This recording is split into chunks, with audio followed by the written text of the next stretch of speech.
పురాతనముగా ఉన్నటువంటి తలుపులు, కుంభములు ఇప్పుడు ఓపెన్ అవ్వాలి.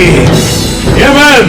కారణం ఒక తరము వారు వస్తున్నారు, ఒక జనరేషన్ వస్తున్నారు. హల్లెలూయా, హల్లెలూయా. ఆమేన్. మార్చు చేస్తున్న ఒక సైన్యం వస్తున్నారు. కుంభములారా తల ఎత్తుకొనుడి, పురాతనమైన తలుపులారా. హల్లెలూయా. మహిమగల రాజు ప్రవేశించును గాక. ఎవరు ఈ మహిమగల రాజు? సైన్యములకు అధిపతి అయిన సూర్యుడైన పరాక్రమంలో నా దేవుడు ప్రవేశించును గాక. Such generation when it moves. అట్టి ఒక తరము వారి ముందుకు వెళ్తున్నప్పుడు ప్రభు చెప్తున్న మాట, నేను వారిలో నివసించి సంచరించదను. నేను వారికి దేవుడై ఉంటాను, వారు నాకు ప్రజలై ఉంటారు. అపవిత్రమైన ఏది ఉండదు. నేను మిమ్మల్ని చేర్చుకుంటాను. నేను మీకు తండ్రినై ఉంటాను.